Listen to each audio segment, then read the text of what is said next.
You actually sound pretty loud, to be honest. Yeah, this is like a $300 headset. It costs more than the microphones. It's brilliant because you know how hard it is to find a Bluetooth headset that is linked at the same time to your phone and to the PC. Man, I looked for ages. I spent money on things and wasted money until I finally found one. Which brand's that one? It's called Plantronics. $300. It was about $300. So I've had it for a couple of years now. But yeah, it's pretty good. I had a Sony pair, but they weren't as good. I had to make sure that it could sync both. So you basically can switch between them. Like it switches itself between, you don't have to unplug one or turn off the Bluetooth from one to go to the other one and things like that. So we're on another episode of Chronicles, and Mel, first thing that I want to talk about, it's an exciting day, and you'll see my virtual Zoom wallpaper or background behind me. We're all Sevilla FC fans because they've beaten the most hated club in the world, Inter of Milan, in the Europa League final last night. So I just want to celebrate that fact. Bandega's delivery. Might drop here for Kunde. The overhead. Oh! Spectacular stuff. Diego Carlos, who didn't have the best of first halves, has redeemed himself, and how? With an acrobatic overhead kick. All that remains is the trophy left. Sevilla, Europa League champions for the 6th time. Muchas gracias. Yes, muchas gracias to Sevilla. Don't want Inter Milan to have any success of any kind. They can finish third and claim trophies that way. And that's about it. But I just want to reiterate my hatred towards that club. Did you actually watch the game? No, I just watched the highlights. I was as if I was going to fucking, disturb my sleep to watch a shit club like Inter Milan. I'm sorry, no way. Actually, the Champions League ones, that's on Sunday night, isn't it? All right, Paris Saint-Germain versus Bayern Munich. It's a hard one to pick. They both won their semi-finals 3-0. That would be a game I'd be more interested in watching the full 90 minutes. I reckon, yeah. But what have the bookies got it at? I don't know. I've no idea. I'm probably leaning towards Bayern Munich just on form. Well, PSG haven't been that bad. No. Yeah, PSG's in decent form as well, yeah. But look, Atalanta should have beaten them in the quarterfinal. They copped pretty much two goals in the last 3 minutes to be knocked out by PSG. So PSG got sort of lucky there. Yeah. At the end of the day, you make your own luck. You got to play for the full length of the match. You don't stop at 88 minutes. That's it. Yeah, it'll be interesting to see. I think Bayern Munich are probably slightly the favourite, but that's just my opinion. I'm just curious to see what the bookies have got it at, actually. So slightly hoping that Bayern Munich wins it as well because I don't mind German football, the German league. I don't think the French league is much chop. And I don't like Neymar, who plays for PSG. I think he's just full of himself. So I don't like it when players that are full of themselves win trophies. So that annoys me. Yeah. He's a good player, but you can't take it away from him. But yes. Oh, yeah. But, his diving antics and his fake crocodile tears and all that kind of stuff. I just can't stand that stuff. Be a man, grow up.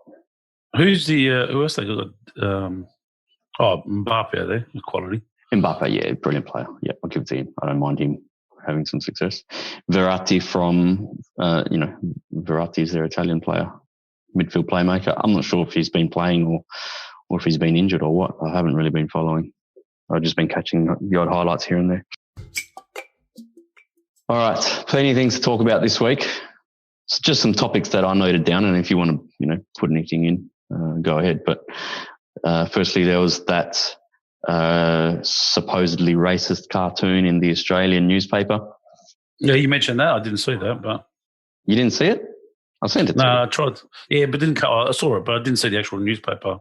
Oh no, I don't get the newspaper, but I saw it online. So, what did you think of that? Did you see the actual cartoon? Well, right now, I'll be honest, I'm a bit diverse with American politics. I think it's just getting worse and worse and worse. Oh, it's a freak show. It's an absolute freak show. And I personally make my clear. Well, I'm not really a fan of Joe Biden, and I'm not saying, and I don't think Donald Trump's any better either. I think himself out of a country of 350 million people, surely you got to have two amazing candidates there. Isn't that probably the saddest part? Out of 350 million people, the choices that they have, not just the choices of Biden or Trump, but the choices of Democrat or Republic, they're both a joke, whichever way you look at it. Democrat or Republican, I should say. But then narrow it down to Biden and Trump. I mean, really, two numpties, mate. Which one's worse? All right, I mean, put cards on the table. If I was an American voter, I would vote for Trump over Biden. At least you know what you're going to get. With Biden, he's going senile. Trump has also done a number of good things, right? That just haven't got a run in the media, right? Good things for black people and Hispanics and things like that, jobs and all that kind of stuff, right? But that just gets downplayed or not even mentioned in the media. He's his own worst enemy, Trump. He's an idiot.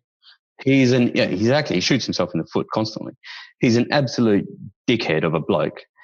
The things that he's gone on about with this, COVID-19 stuff and that hydroxychloroquine stuff that he was promoting, just may as well just be conspiracy bullshit that he goes on about. And this is the president of the United States of America talking the way he does. It's just so unpresidential. It's at first I thought it was funny, but after almost 4 years, now it's getting beyond a joke. Yeah, you can't let it go. Yeah, and who knows? Once he gets a second term and he's got nothing to lose. If he gets a second term, if he gets a second term, and he's got nothing to lose because he's not going to be up for re-election after that. Who knows? He might go a bit more rogue. That's the worry, right? And that's understandable. But who knows what you're going to get with Biden? With his bullshit woke, politically correct politics and identity politics game that he plays. It's just, the society over there is going down the drain at a rate of knots. Oh, mate, it's regardless of who wins, it's just going to keep going in that trajectory.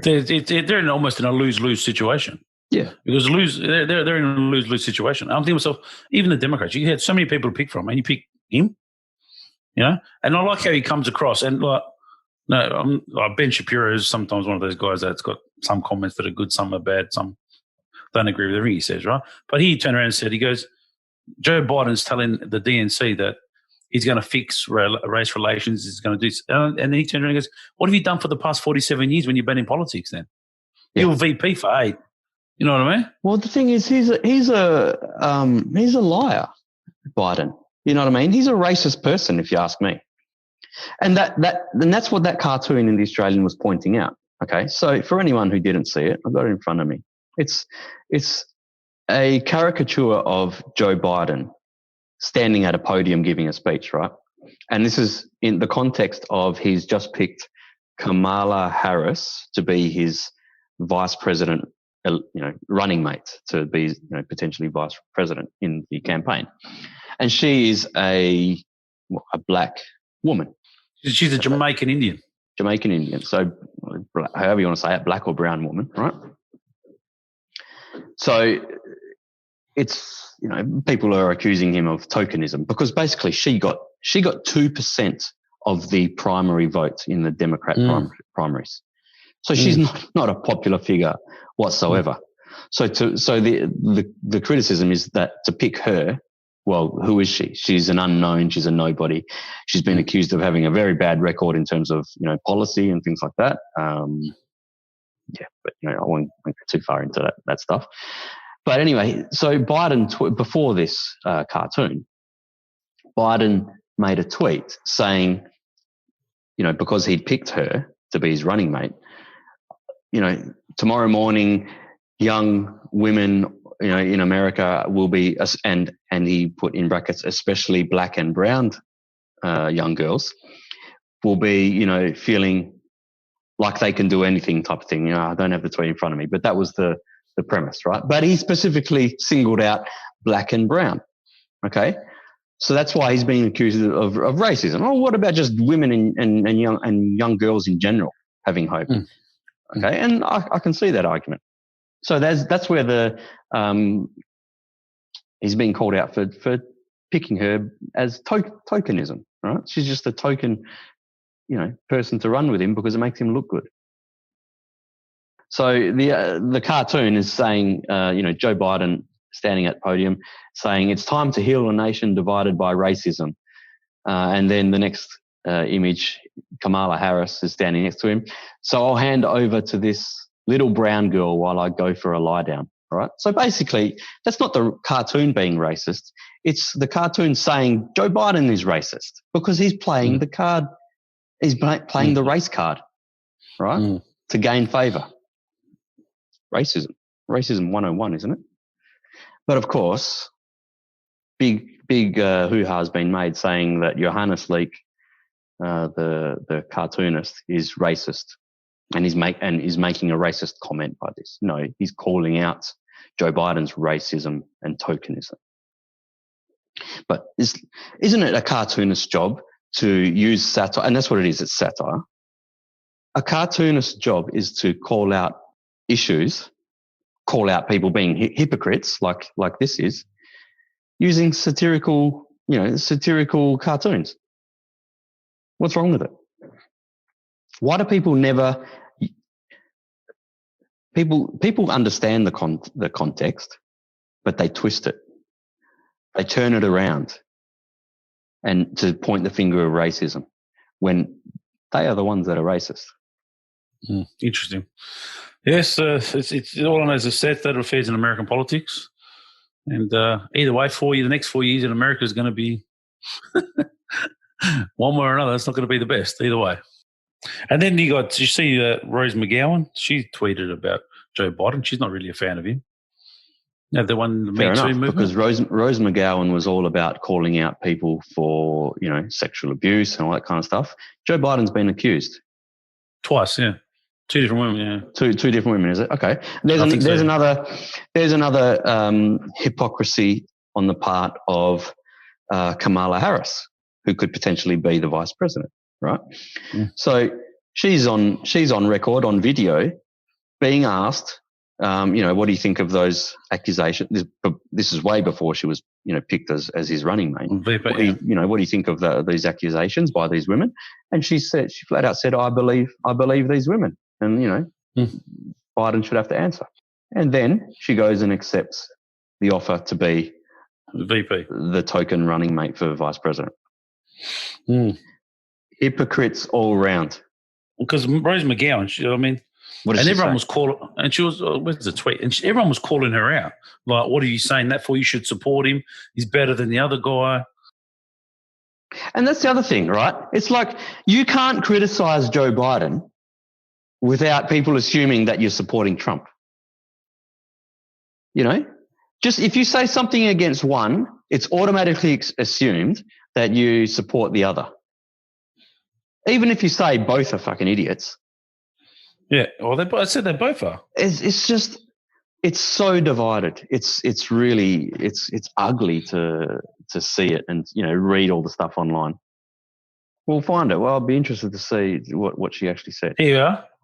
You are the season of darkness at Joe Biden DNC. You are a monster. You are frauds. You are the lie. And everyone's just gone out. That's fine. And just gone. That's a brilliant tweet because she's spot on. And I just love that with people going to, she was the lady of the Me Too mover, yeah. Yeah, people are going to go after her. They're just showing themselves who they are, showing the world who they are. And then she's gone off on a tweet. She goes, "What have the Democrats done to solve anything? Help poor people? No. Help brown people? No. Help black people? No. Stop police brutality? No. Help single mothers? No. Help children? No. You've achieved nothing. Why do people vote Trump? Because of you, MFs." So she's gone out on it. Because they want to go against the grain, right? They want to go against the status quo. And that's the reason why he got elected, and that's If he gets re-elected, it'll be the reason for his re-election. And it's just, she's 100% right, mate. You know, the Democrat Party, they carry on like they're all for the common man and bullshit. They're all bought off, right? What they accuse the Republican side of being, they are themselves just as much, if not more. Just as much, if not more. They play on the identity. I don't know if you saw any of the, what do they call it? The DNC, the Democratic or Democrat National Convention. Yeah. What a joke these things are, seriously. They run for bloody, it seems like they go for 2 weeks, these things. And it's just a big talk fest to, you know, like, how do you say it? Talking to the choir, you know what I mean? Preaching to the choir. It's just such a nonsense. I don't know why they bother with it. And, you know, it's all about, you know, trying to pump up their tires about how wonderful they are and what change they're going to make. What fucking change? Like you said, he's been there for 47 years and he's been a racist the whole bloody time. He had this interview over Zoom, however long ago, it was a few weeks back or month or whatever it was back. With the host was a black guy, and I think this black guy was on the fence about who he's voting for. Right? He's conducting this interview with Biden, and Biden says to him, "If you're on the fence about who to vote for between me or Trump, then you ain't black." He said those exact words. And you're going to tell me that Joe Biden is not racist? That's about as racist as you can get. But they let him go. The mainstream media gave him a complete pass for that. Imagine if that was Trump. Oh. If Trump said, if you don't vote for me, then you ain't black. Oh, my God. Could you imagine? Look, it's just that's why I'm like, don't get involved, don't look at it and read anything to do with American politics anymore. It's quite sad, really. That's yes, you do. The most powerful nation. Yes, you do. Not as much like before. I was really into it before. Okay. It's popcorn out time, right? Basically, that's all it is. Yeah. You know, look. At the end of the day, we don't have a dog in the race, right? But it's just so interesting for me, being, you know, on the other side of the world and observing the way these clowns carry on. People complain, you know, and carry on about the way the politicians are over here. We've got nothing. We've got nothing compared to this. I mean, you look at this pandemic stuff. Everyone's been pretty much swimming in the same direction. There's been the odd, you know, word out of line here and there from opposition. Besides Anastasia mostly it's been everyone swimming in the same direction, eh? To an extent, they're going forward. Both sides of Parliament, they're both going forward. You know, over there, everything is politicised, and it's just gloves are always off. Gloves are always off. Actually, speaking of that, the only thing I didn't like in politics here was Anastasia Palaszczuk the other day. Did you hear what she said? She goes, Queensland hospitals are for Queenslanders only. Yes, I'm that's like, right. Hang on a minute. I said, I have a little green card in my wallet and I pay a levy on my tax. So 2% of my tax goes to Medicare, which funds the hospital. So just take it easy there. You manage those funds in the state of Queensland, but it's given to you by the federal government. So it easy does it. No, you are 100% right there. But Palaszczuk from Queensland and McGowan, everyone's been kissing McGowan's ass.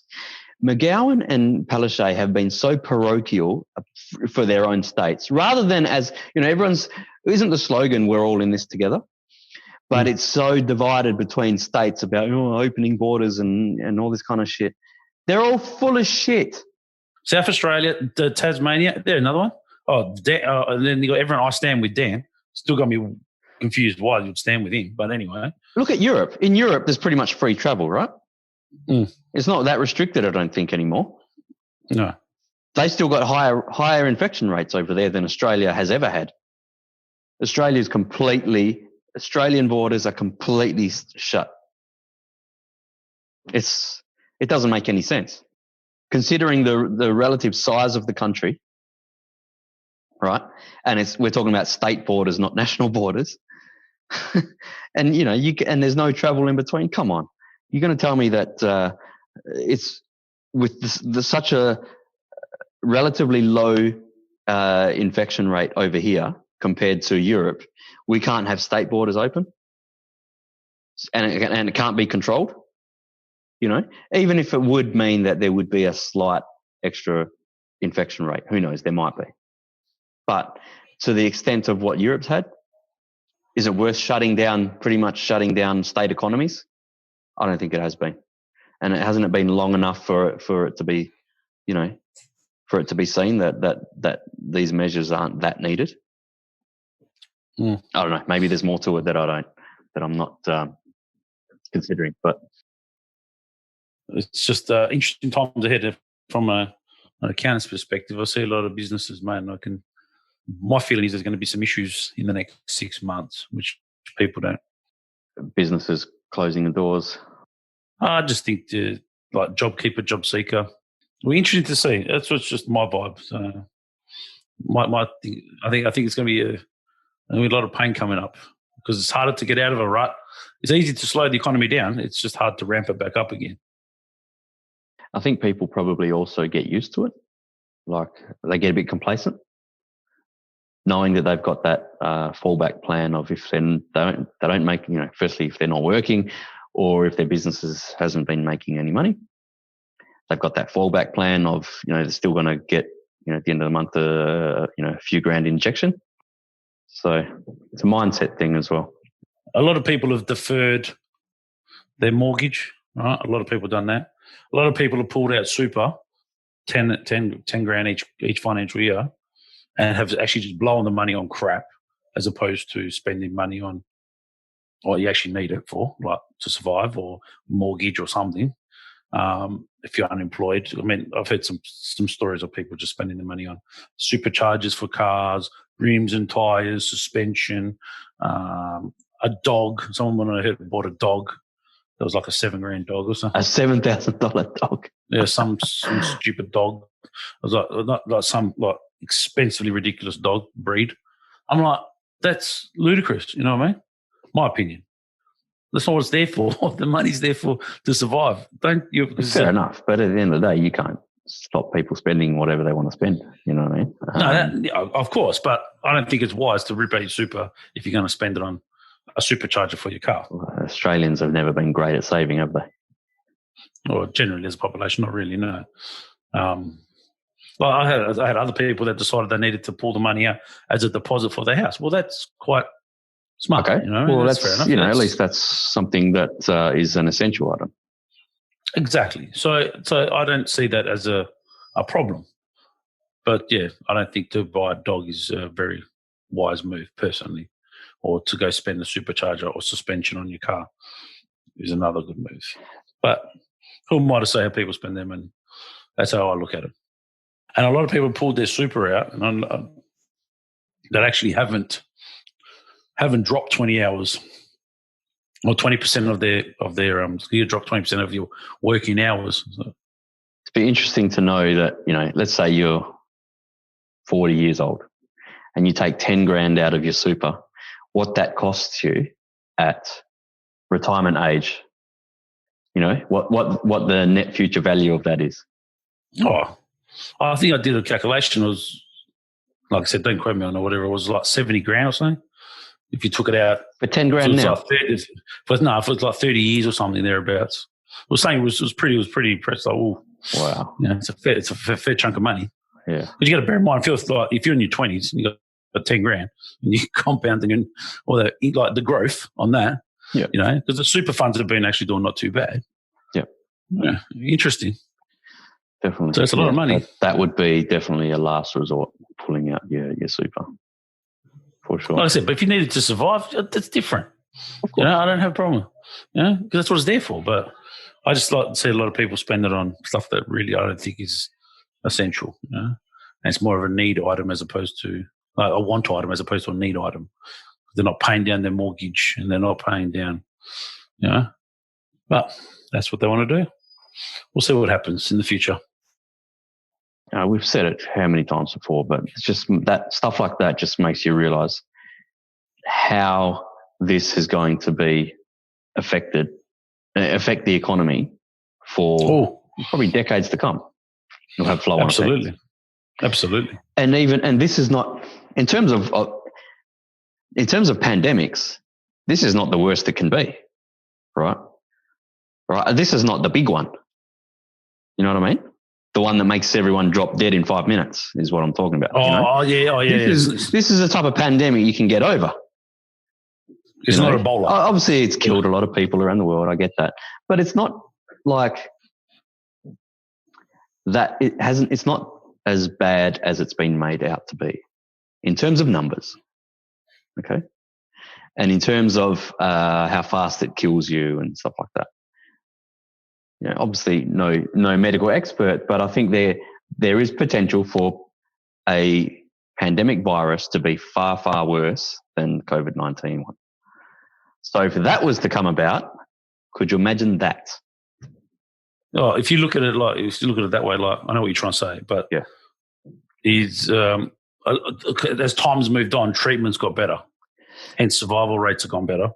You know, if it was a virus like e.g. Ebola, well, you don't have a lot of time to survive, a lot of time to fight it. So what was Ebola about? I can't remember, but it killed you very quickly. A lot faster. Your mortality rate was a lot higher, but it was harder to catch. From what I understand, it was harder to transmit. But if you did get it, your mortality rate was a lot higher as opposed to. So that's what I'm trying to imply with the big one type of thing in terms of a virus pandemic. If it was kills you within a matter of a few days and highly contagious, imagine the panic first of all. Everything's shut down like at the click of your fingers for a long time, and all the welfare that would be going out for such a long time as well. And then how many years that one would take to recover from. That would be insane. The Ebola virus, according to the World Health Organization, has an average fatality case of around 50%. So half the people that get it are dead. Okay, and then also health effects of ongoing health effects for people that survive it. Case fatality rates have varied from 25 to 90% in past outbreaks. Jeez. So that's one virus you really don't want to get. But from what I understand is that's a lot harder to get. Contract it, yeah. Contract is than what COVID-19 is. But obviously your survival rate for COVID-19 and your fatality rate are completely. Yeah. Did you see any of that pandemic documentary? Let's get on to talking about conspiracy stuff, right? It's just building up more and more, I think, all this conspiracy nut job bullshit going around. Oh, there's plenty of that. Oh, you haven't seen any of that pandemic? No, I haven't. I'll watch it. I'll get onto it. Man, hard work. But if it's all rubbish, I don't know if it's rubbish because you know why? I'll tell you what. I started watching this documentary.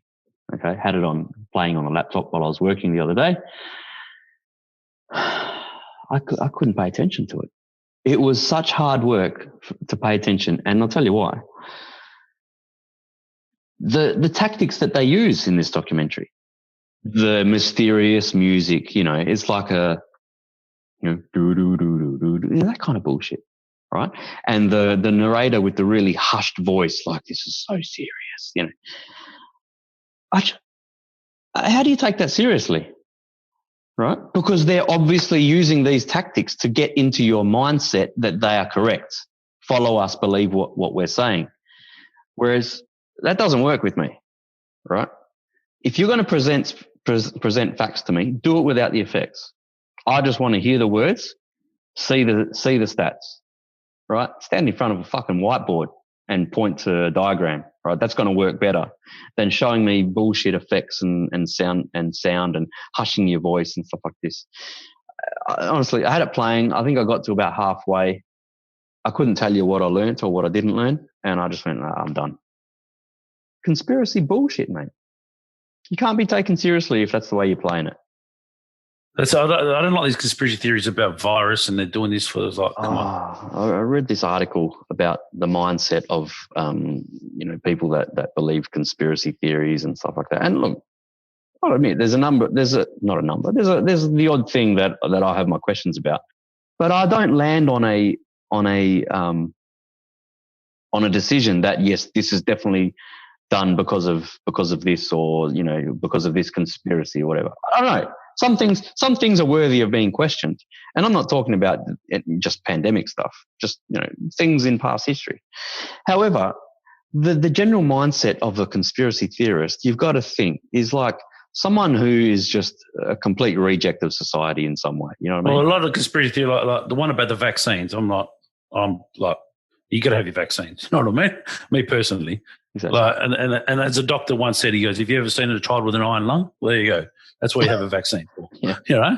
I was like, yeah, fair call, And you got to have a vaccine. Look, I've been a bit lazy. I haven't got my flu vaccine. Do you normally get a flu vaccine? Oh, not normally, but I have previously got one. I don't. But I'm all for the ones that you can control 100%, like your measles, mumps, rubella. Oh, that's obvious stuff, It's like, yeah, but when people say no, they don't. It's like, what's the matter with you people? Come on, you've eradicated a disease. Inbreds from Fremantle and Byron Bay, they're the ones that are the anti-vaxxer nut jobs. You got these idiots like the chef there, Pete. What's his face? Oh, your mate. The My Kitchen Rules. Pete Evans. Pete Evans. Doing his bloody, selfie videos on his Instagram, and they put it on the news, and oh my God, I can't believe they give any of these people airtime. One thing that I'm interested in when it comes to this conspiracy nut jobs, right, and also things like this pandemic documentary is it right? Should online platforms like Facebook, YouTube, Twitter, Instagram, should they be censoring this stuff?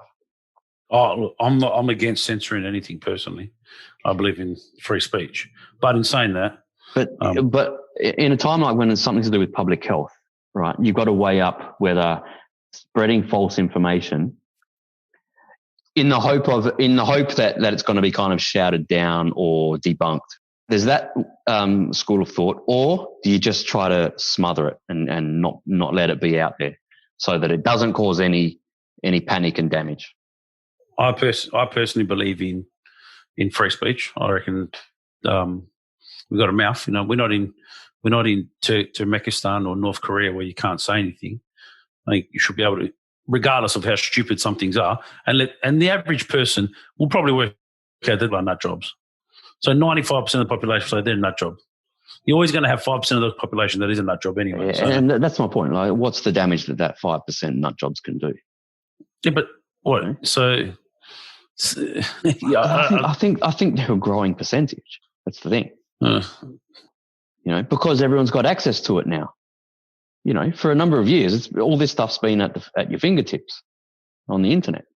I don't believe if anything should be censored, because I don't agree with Twitter censoring. I don't agree with YouTube censoring. I don't agree with, unless it's specifically about stuff that should be censored, e.g. stuff that is illegal. Or inciting people to do something, something illegal or damaging. Yeah. That's illegal, but that's illegal activity, right? Which we've got laws for to protect that. But I'm saying, just because I've got a different opinion from you, I don't think I should be voiced to say, no, I can't have that opinion.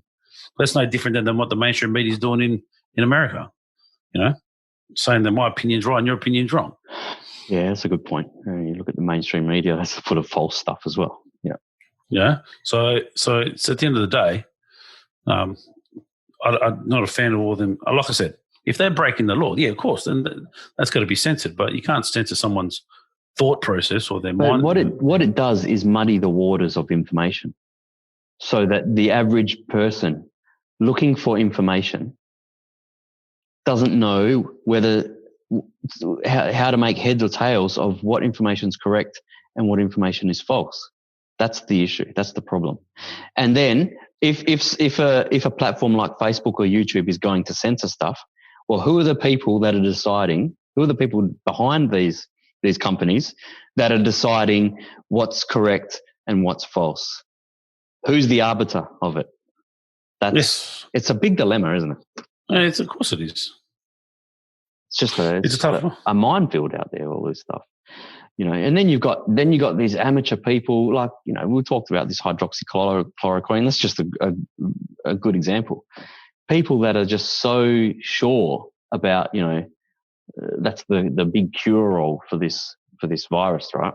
When it absolutely isn't and hasn't been tested, but they don't have the medical background or training or education to even understand how medical trials are done.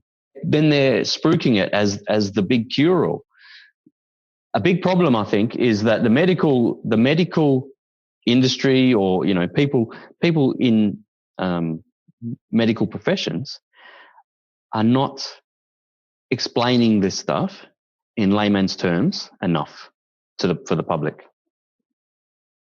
If someone is worried about, and they go to you can't go buy hydroxychloroquine over the counter, so you have to go to a doctor, and the doctor's going to say, no, you can't have it because this, and this. Hence, we have procedures and protocols in place already to prevent stuff like that happening. Right.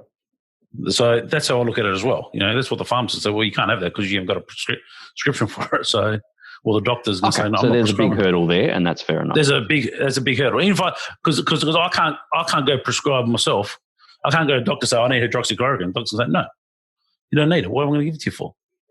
So we've got to hope in the system works, which I think here it does, So it's just not like America where it's full of, again, that's one thing I noticed when I went to America, which was so weird, was every second commercial is a drug commercial. Yeah. And do you know who else is like that? Is New Zealand, apparently. I heard New Zealand's also got pharmaceutical commercials. I was like, why would you advertise? You shouldn't be able to self-diagnose. Doctor, I need to take this drug. I think in America, the hospitals are run by insurance companies. I don't know how it works. Something like that. Insurance companies have a big say in the medical industry. Whereas, thank God, over here, it's not like that. Oh, they do to an extent, but not like that, Not like in America. There's an interesting doctor who's got a YouTube channel. He's I can't remember what type of doctor he is. Might be a surgeon of some sort. His name is, I just started following him like a week ago. Zubin Damania, I think his name is. And he calls himself, on YouTube, he calls himself Z-Dog MD. So look him up. Really interesting videos all about this virus stuff, hydroxychloroquine stuff, about, talking about how the trials work and how the research works and stuff like that in layman's terms, which is really good, right? So he's a perfect example of what medical professionals should be doing, more of what he's doing. Really spells out stuff for people that don't have a medical background, and not just for this COVID stuff, but just in medical stuff in general. He's really interesting. Social media censoring, I'm not really sold on it, to be honest. I think everyone should have an opinion. I think they censor a lot of stuff that shouldn't be censored. Even if you think that some stuff should be censored, I think that they censor too many things. And I don't know. I'm not sure what should and what shouldn't be. Like if someone's spruiking a hate crime, well, that is illegal. So that it can be censored. That can be censored. So, but if someone says, I do not like the Donald Trump, or I don't like Joe Biden, they get censored. So no, that's wrong. Okay, I don't like is one thing, but when you're putting out a documentary that the information is all about, they've created a pandemic, right? They've planned this pandemic on purpose, so that everyone's going to get vaccinated, and Bill Gates is funding the World Health Organization, and it's all a big plan. I just don't have the stomach to hear all that bullshit. Why is Bill Gates this big Dr. Evil? Yeah, that's another thing. So what's Bill Gates got to? What would he achieve by doing that? He could sit back on his resorts. Like it doesn't add up on a logical in a logical way. Yeah, but like you answered your own questions there. That's illogical what they're doing. All about these elites want to control everyone and microchip everyone, all this kind of stuff. It's like, it's a cool story, and it's bloody interesting to watch something about it or read about it. But then you just got to sit back and go, oh, what's the point? Like what advantage is it to these people? You know, these so-called the big they, these elites, whoever they are.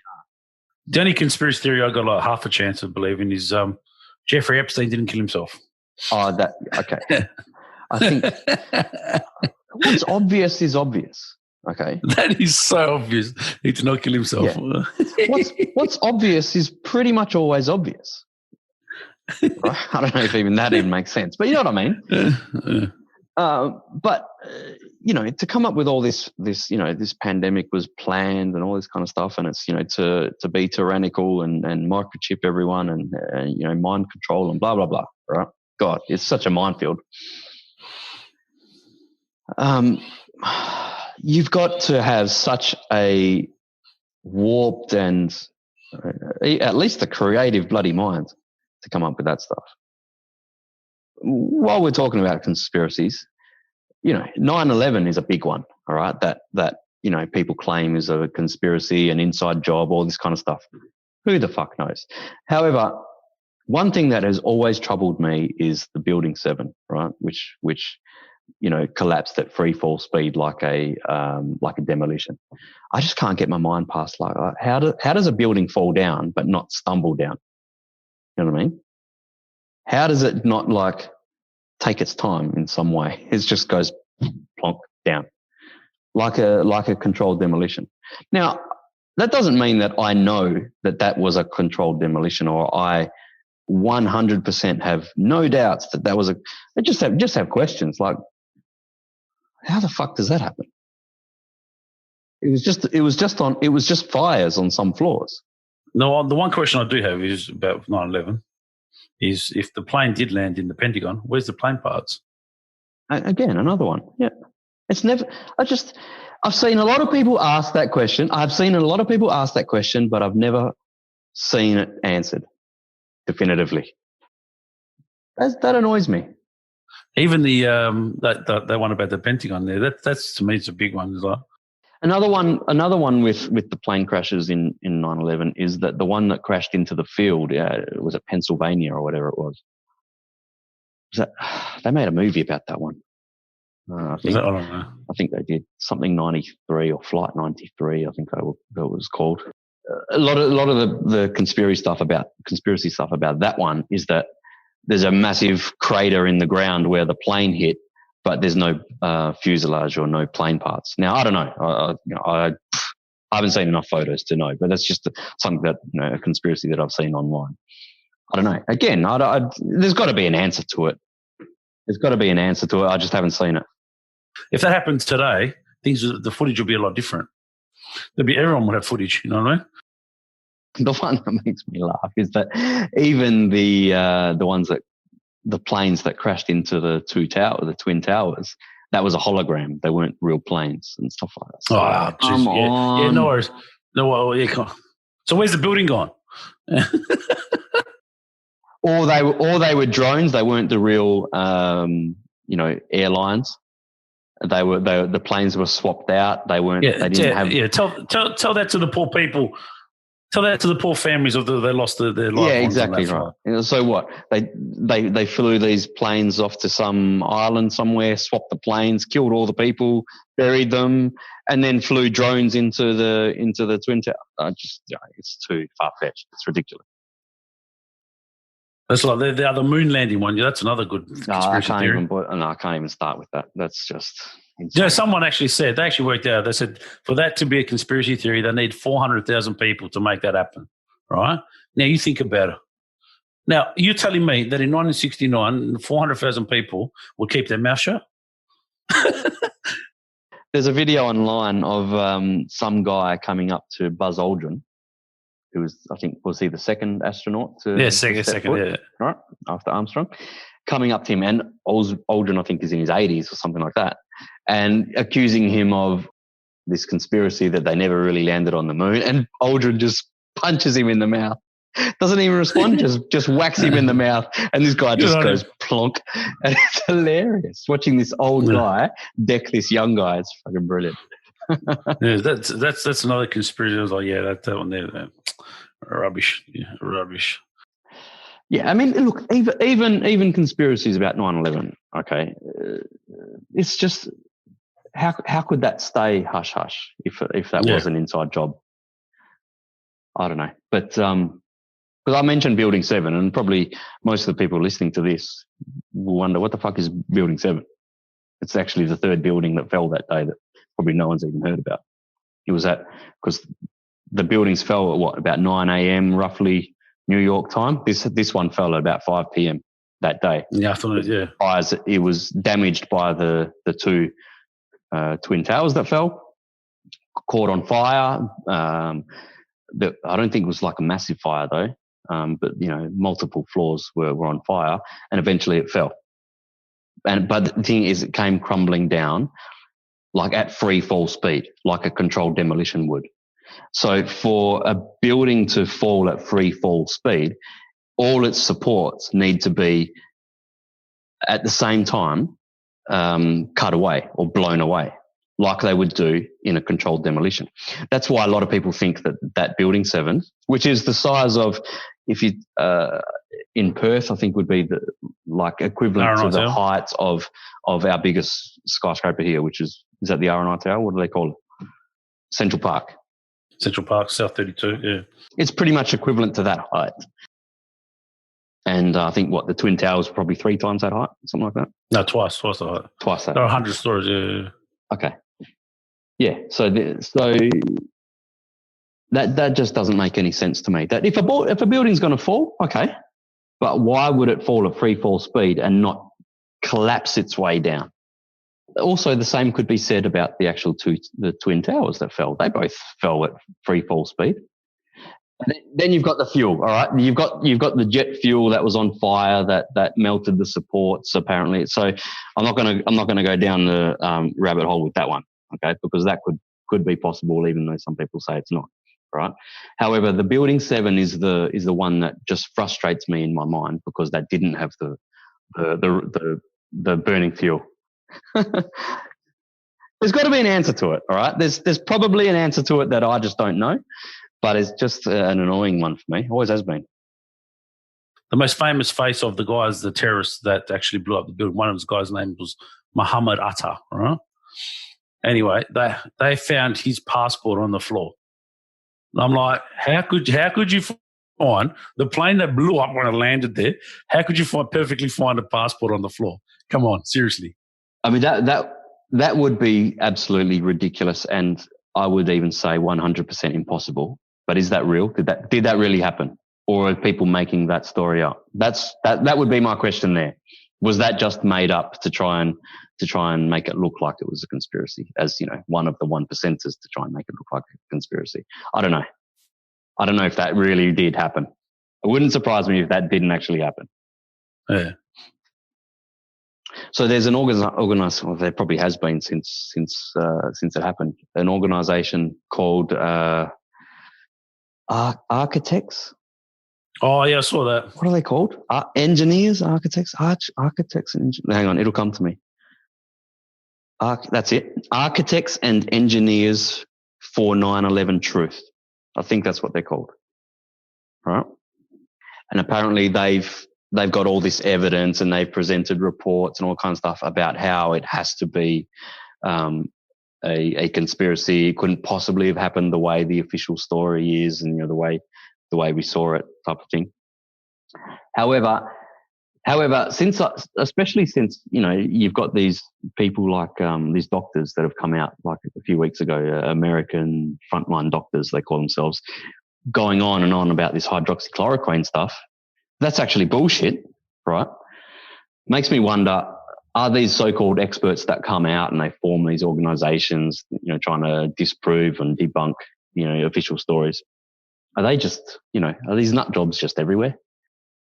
Oh, I think the world's full of nut jobs. Yeah, I mean, it's just hard to know what the hell to believe when there's so much, anyone can put information out there these days. Yeah. Oh, that one. Where are we going? Where are we going with all this? It's time to actually change subject for a second.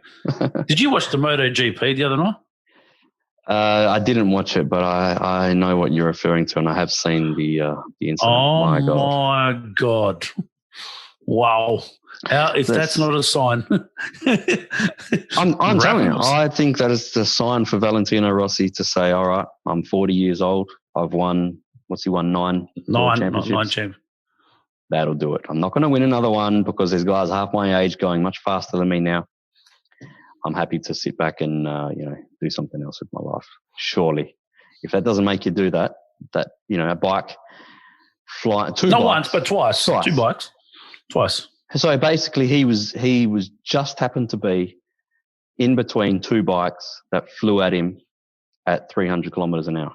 Mm. Have you seen the footage from his helmet? Missed him by millimeters.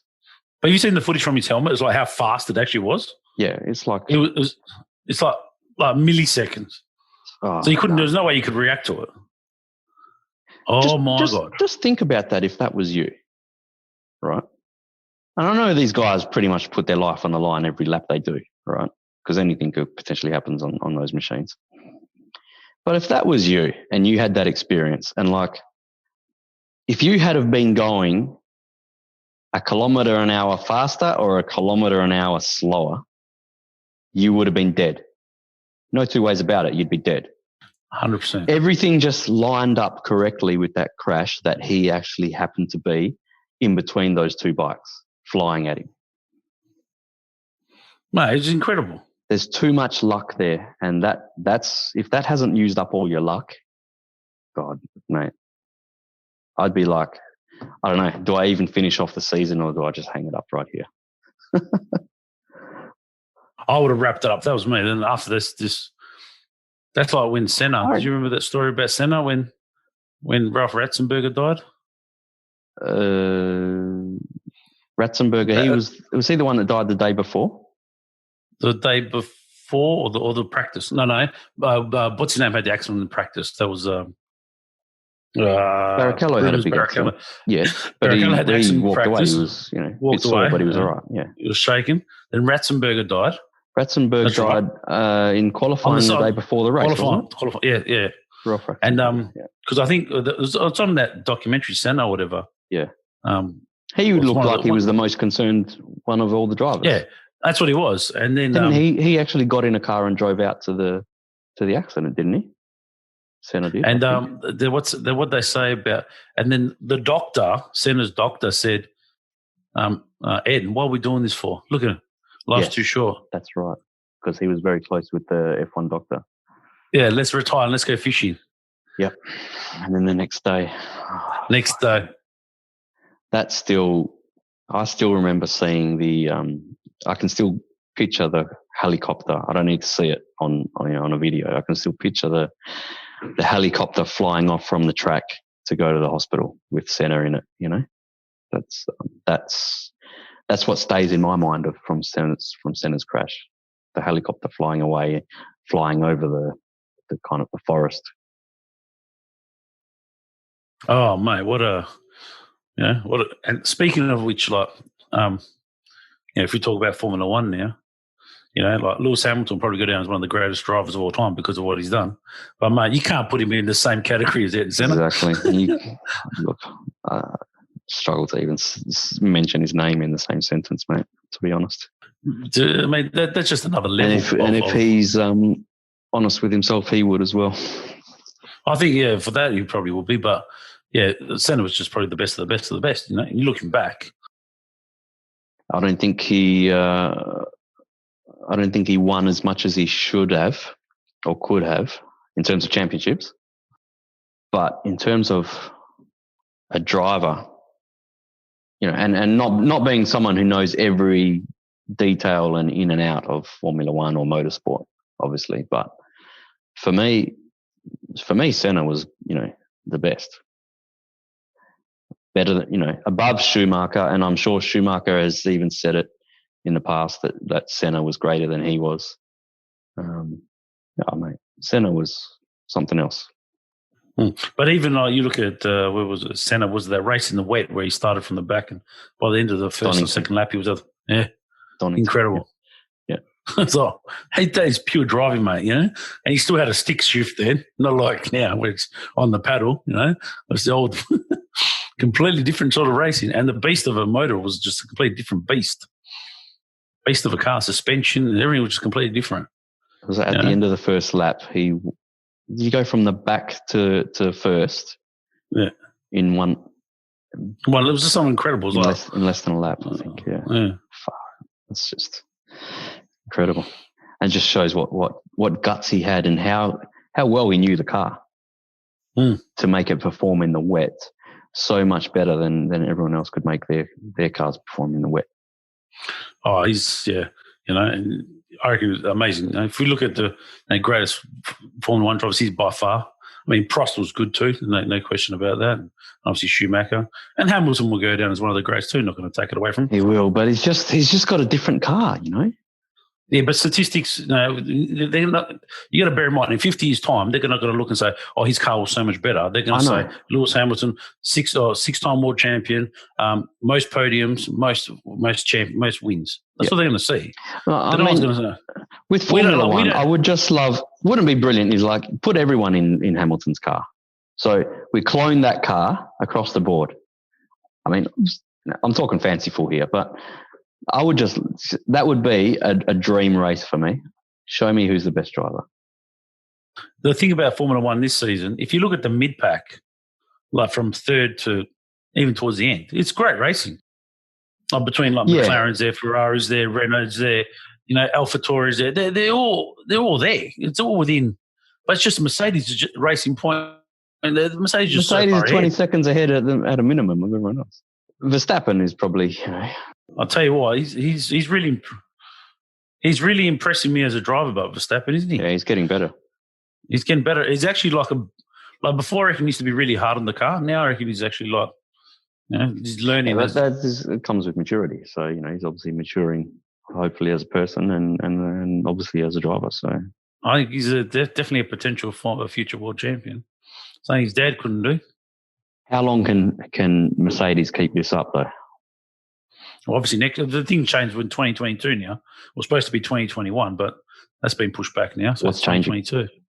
The whole dynamics of the car. Everything. You just see the change, the huge amount of changes going on. I haven't looked into it, but is this specifically to try and curtail or close the gap between the top and the rest? That's another issue with Ferrari and all that as well, because they reckon the costs associated with obviously running the team. And Ferrari's costs are massive, and they're trying to cap how much they spend on the team. And Ferrari's going, well, if we're going to do that, well, it's not profitable to be in Formula One. It's actually going to cost us money. So there was talk about Ferrari expanding their... Formula One may as well close down if Ferrari's not in it. Or to an extent. A third of Formula One fans are probably Ferrari fans, aren't they? Yeah, but it's a good chunk of it. But they were saying Ferrari was looking at expanding its like motorsport department to maybe look at doing IndyCar and stuff like that. Yeah, to make it viable, to make it actually economically viable. Because they're saying if we're going to spend all this money on development and stuff like that. Put a bike in Moto GP. No, I don't think Ducati. No, they wouldn't like that, of course. As much as, and speaking of AFL, last week, Fremantle versus Carlton, man, that was a bit harsh. And as much as I don't like Fremantle, that was definitely, that was a bit harsh. But if you're an independent person, right, you look at it as a football purist, you go, really? What was that? I'm trying to work out what actually happened. Well, what happened was, the kick that went out of bounds, Brayshaw came in late on him after the ball had gone. He came and clattered into him, which can be technically a free kick, sometimes given, sometimes not, right? This time gave the free kick, but the ball down the ground gave I suppose what do you call it, like a relayed free kick, I think they call it, right? But the ball went out on the full, so probably shouldn't have been relayed. The free kick should have been from where the guy kicked it, the Carlton player kicked it from, okay? The fact that they relayed the free kick to the point more or less where the ball crossed the boundary line, that put it in goal range, okay? There's error number one. Second error was that the free kick, when there's an out of bounds on the full, should go to the player that is closest to the ball, right? that player should be taking the kick. They switched. The player that was closest to the ball was not the one who took the kick. They got in their best kicker, right? So it was a comedy of errors. If you're an AFL purist, that's disgraceful. Or the umpires should be stood down for a week or two. Yeah, it's pretty bad. If this was I don't know what the equivalent type of umpiring or refereeing error would be in soccer, but if that was a type of blunder, one after the other that a referee did at the World Cup, they would be sent home. They wouldn't be refereeing any more games because that's too unforgivable. It literally cost the team a game. Oh, it did. Well, just like last night in the Europa League final, Sevilla against Inter, I think after about 5 minutes, Inter got a penalty and the player chopped down the striker inside the penalty box. Probably technically was the last line of defence. So technically should be a red card. And he got a yellow card. Because it was so early in the game, he got away with it, right? If that had happened probably in the 80th minute, probably would have got the red card. But the referee is always conditioned by the context of the game. Not always, but pretty often. Referees in any sport are conditioned by the context of the game. It shouldn't be that way, right?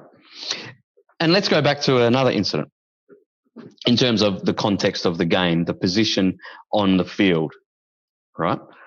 Obviously, the one I'm talking about is 2006 Italy versus Australia. Lucas Neal trip on Grosso, right?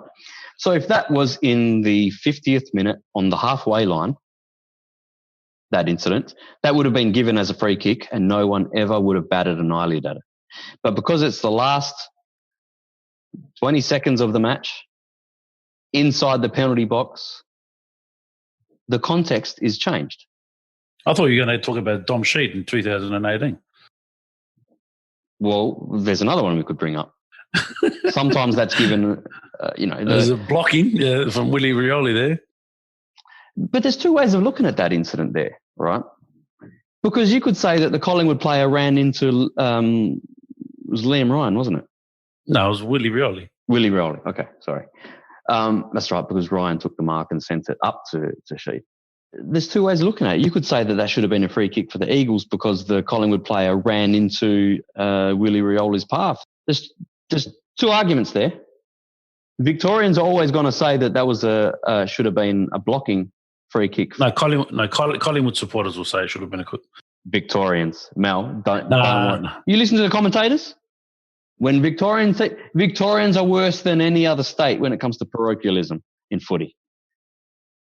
Do you know, ask my brother. My brother was there. He goes, who was telling me? Someone was there. They had the ABC attitude. He goes, what's that? He goes, anyone but Collingwood. Victorians? Yes, that's one. Yep. Well, not the commentators. Well, Carlton supporters, Richmond supporters. And so they should. I hate them. So they should go against it. It's just like you're a Juventus fan, right? Your biggest rival as a Juventus fan is Inter Milan. So, of course, you don't want Inter Milan to win the Europa League last night, do you? You want them to lose. I hate Inter Milan as well. I wanted them to lose. They're probably the only Italian team that I would want to lose a European soccer final. Even Lazio. Probably would want Lazio to win it. Because look at the difference between Inter and Lazio, right? Inter represent nothing Italian, in my opinion, right? Constant whingers. They were the most corrupt during the Calciopoli scandal, the most corrupt. But all the decision makers in that process were all Inter people, right? The wiretaps from phone recordings, right, through Telecom Italia. The Telecom Italia CEO or whatever he was an ex-Inter director, okay? So he withheld all these wiretaps that would have implicated Inter in it. All right. There's so much bullshit. You want to talk about conspiracies? That was really, they conspired to favour Inter and against Juventus and Milan and every other team that copped it. Right. That was a conspiracy. an absolute disgrace. All right. And I say that as a Roma fan who, my team had absolutely nothing to do with it. Okay. So I'm neutral in that regard. This is a big reason why I hate Inter. Also because they were the first club to go 100% foreign in terms of only having foreign players in the team and not Italian players in the team. And I just hate that. Now it's as common as anything, but that's your. So to me, they represent nothing Italian. The 2004 and 2005 championship that was revoked from Juventus, who actually won it, right?